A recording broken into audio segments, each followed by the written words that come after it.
Body language. Yeah. I want to talk about that. Does it, you said earlier it's one of the things we can't lie about. Is there anything that you still look for in today when you're trying to read someone, their body language? Are there certain cues? Is there postures or? Well, you know, you got to, in reading nonverbal communication, it's a different form of intelligence. It's not algorithms, it's not formulaic, it's human, it's emotional, it's empathetic. It's a reading without words. It's attuning yourself to other people. So I attune myself to people's emotions, to the vibe that they give off in an overall sense. A gestalt is one thing that I like to do. So if I had to give it a word, I would say anxious, or I would have to say outgoing and extroverted, or I would have to say impatient or whatever. There's an energy that kind of defines them. It's a word, and that word is not precise, but there is an overall feel that I get from a person. And then I'm always looking at specifics. It's not like I'm sitting there consciously in my head going through a checklist. I'm just feeling certain things. And I'm feeling that the eyes are kind of dead. They're not engaging with me. And you can't put that into words, but you know the feeling. So when someone's looking at you, but they're not really looking at you, you know what that feels like, don't you? Mm-hmm. And a lot of psychopathic people, a lot of narcissists do that. So part of their face pretends to be interested in you. They are looking at you in the eye, but they're not really looking at you. They're thinking of something else. They're seeing in you what they can get out of you. They're seeing you as an object, right? Eyes are hard to lie. They tell you something. Now, actors, very skilled actors, can kind of create some of these impressions. But one thing that they can't fake is the tone in their voice. And actors will tell you that it's the hardest thing to actually consciously control.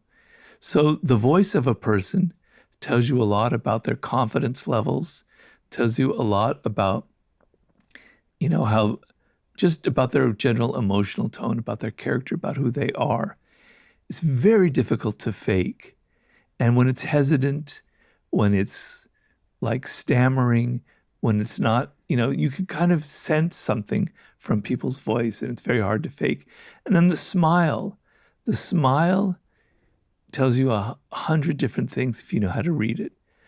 There's the authentic smile, which I'm not going to fake right now, but well, it lights up the whole face, like you really feel joy.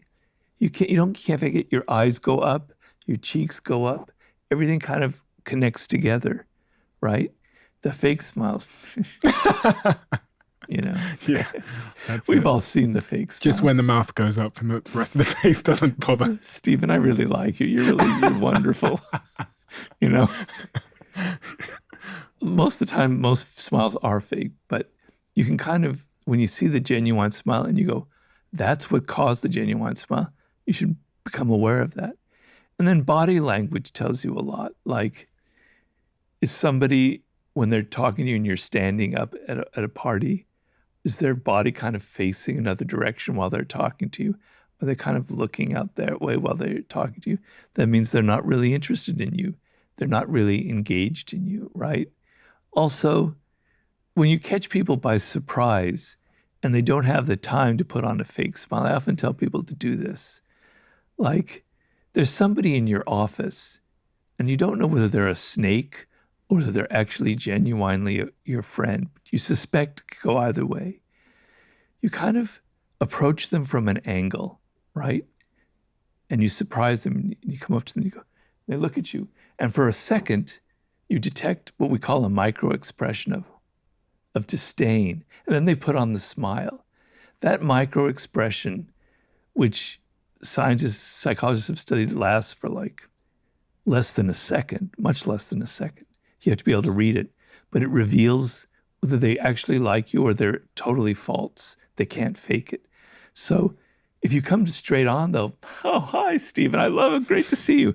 They come in, oh, they kind of pretend, then they try and act, and you can get clues like that.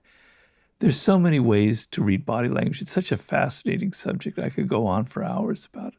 How important is it, you're talking about colleagues and team members there, and earlier you said that people are contagious. How important do you think it is to the success of our lives? And I pause there because success means it's a personal thing, it's a professional thing, to surround ourselves with the right group of people and to be intentional about that.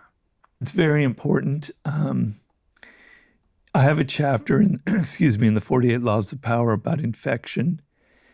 And I think it's an experience many of us have had where you're around somebody who seems at first glance to be very interesting. And they become your friend, maybe. They're very dramatic. And they have all these stories to tell. And they seem almost slightly larger than life. And you engage with them. And then you become friends. And then slowly, it becomes clear that they're a little bit nuts, right? They're always talking about how this person screwed them, how that person screwed them, how this boyfriend or girlfriend was so awful and so nasty. You begin to realize, is this true? Or is it maybe they are the problem? But now they're your friend, and now you're emotionally attached to them. And now they have room to play all these kind of games on you, and all of their drama starts infecting you. And it's like, God damn it, I want to get away from this person, but I can't. They've infected you with their negative energy, and it gets under your skin. And so you have to avoid people like that. You have to read before you get involved with them that they are a drama queen or a drama king, because there are just as many men out there who have this quality. You have to see that they play the victim of everybody else, but actually they kind of bring it onto themselves. Some people are genuinely unfortunate. Bad things have happened to them, and it's not their fault. I'm never saying it's a misconception about that chapter, that you should avoid everybody who's unfortunate. There are people, and a lot of people out there, whose circumstances have made them, in their what's going on. It's not their fault, right? But then there are other people you have to recognize that the bad things that happen to them are things that they have brought on because they have this infecting power. It comes from a deep insecurity. You don't want them in your life. Being around insecure people will make you insecure. Being around confident people who kind of know what they're doing, who've got their act together, who are trying to make things and accomplish things. Because there's so many people out there who talk and talk and talk, but never do anything. Being around people who do things, who get things done, who've made a business, who've made this, that, or the other, they're gold to be around because they'll infect you with their positive energy. If you love the Diary of a CEO brand and you watch this channel, please do me a huge favor. Become part of the 15% of the viewers on this channel that have hit the subscribe button. It helps us tremendously, and the bigger the channel gets, the bigger the guests.